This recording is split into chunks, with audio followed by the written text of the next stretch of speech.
오늘도 하나님의 복의 날입니다.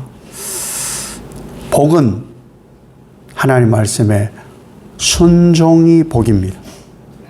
이 복을 무지막지하게 받는 하루가 되시기를 예수님 이름으로 축복합니다. 이 넷이 에벳멜렉의 간청을 시드기야 왕이 듣죠. 그래서 요나단이 집에서 구해내게 됩니다. 그래서 예레미야가 지금은 시위대 뜰에 머물게 되는데 이 시드기야라는 사람이 어떤 사람인가라는 거예요. 시드기야라는 이 사람이 도대체 어떤 사람이냐. 이 사람은 하나님 말씀에 대해 굉장히 궁금해하는 사람이에요. 실제는 굉장히 궁금해하는 거예요. 그런데 궁금해하는데 그 말을 듣고 나면은 그 결단을 못하는 거예요. 그 말을 듣고 결단을 못해요. 사실은 예레미야 선지자가 시드기야 왕하고 유다의 운명에 대해서 한두 번 얘기한 것은 아니에요. 그렇죠? 한두 번 얘기한 게 아니에요. 근데 그 분명히 하나님의 예언의 말씀을 아는데 순종할 용기가 없어요. 말씀, 우리는 어떤가를 항상 생각해야 돼요. 지금 우리가 말씀을 떠나 살진 않거든요. 예배에 여러 요소가 있는데 가장 핵심이 말씀이잖아요. 말씀이 하늘로부터 우리에게 임하잖아요. 다 들어요. 누구나 애도 듣고 어른도 듣고 남자도 듣고 여자도 듣고 다 들어요. 듣는데 순종할 용기가 있느냐 없느냐 차이예요. 생명인 것도 알아요. 이것이 구원을 말씀한다는 것도 알아요. 그런데 그것에 순종의 몫이 나인데 그 순종을 할까 말까의 선택에 언제나 갈등합니다. 그래서 그렇지 않기를 바라지만 많은 성도들이 그때나 지금이나 시드기야 같아요. 사실 그런 분들이 더러 있어요. 그래서 듣고 싶은 것만 귀를 기울이는 거예요. 듣고 싶은 것만 귀를 기울이면 신앙이 유치해집니다. 유치해져요. 때로는 말씀을 드리는 것처럼 하나님의 탄식이 나와요. 이런 탄식이 생긴다니까요. 살리는 말씀을 하는데 그것을 들을 용기, 행할 용기가 없는 거예요. 항복이 살 길이야. 한두 번 얘기한 게 아닌데 그게 안 되는 거예요. 그런 우유부단한 그런 신앙인들이 많다는 거예요.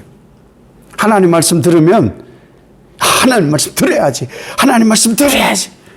그리고 세상에 발을 디디자 내 삶의 정황에 놓여 있는 것, 보이는 것, 들리는 것, 소문들 이런 것을 들어보면은 말씀대로 살아가지고는 안 돼.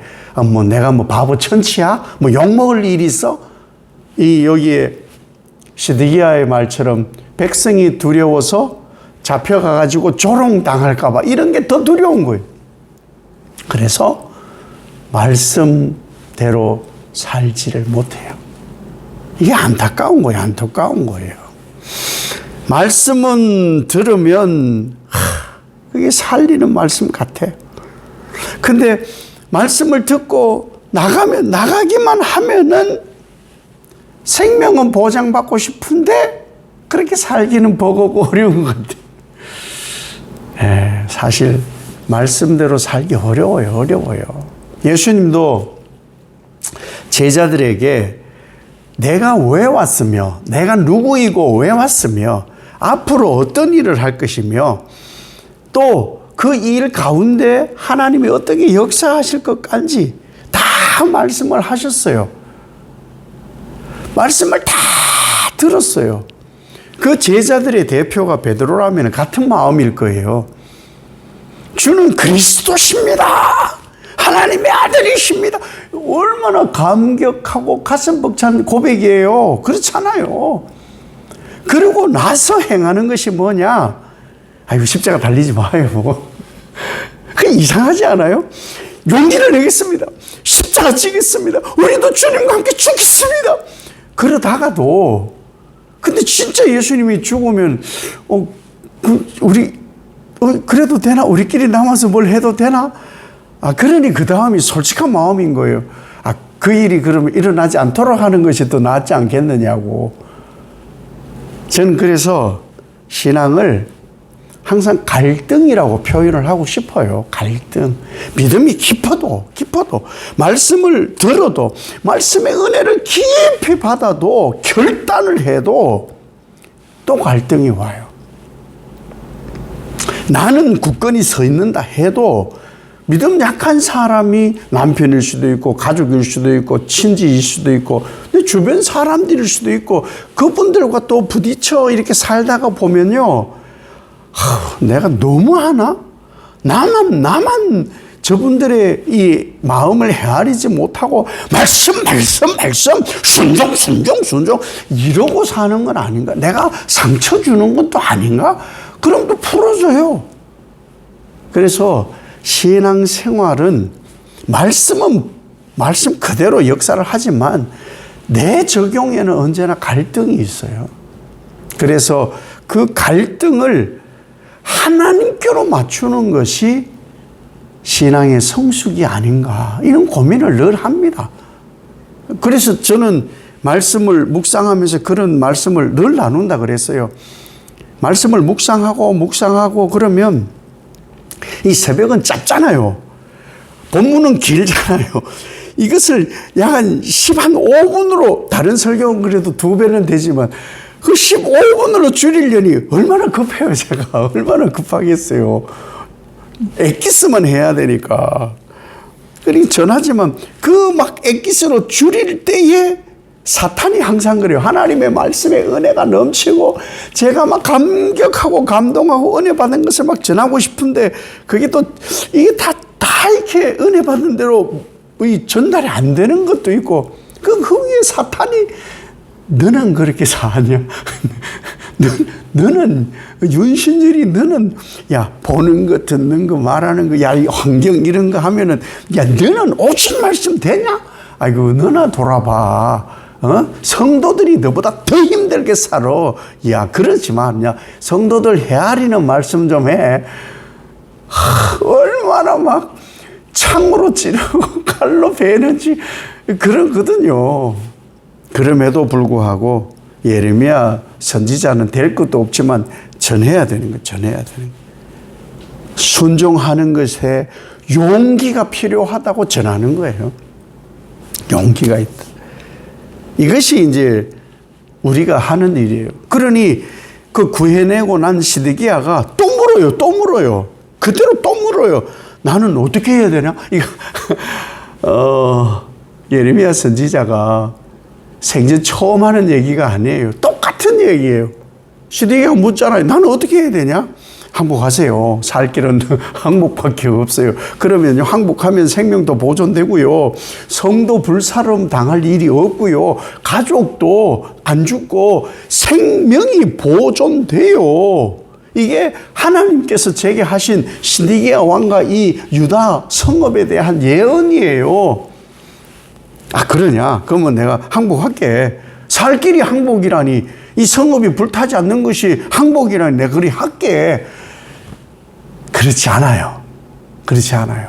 다음 보겠지만은 도망쳐요. 도망치고 잡혀요. 도망치고 잡혀서 자기 눈앞에서 아들이 죽고 자기 두 눈은 뽑히고 쇠사슬로 바벨론으로 끌려가서 비참한 처벌을 맞아요. 하나님은 답을 얘기하세요.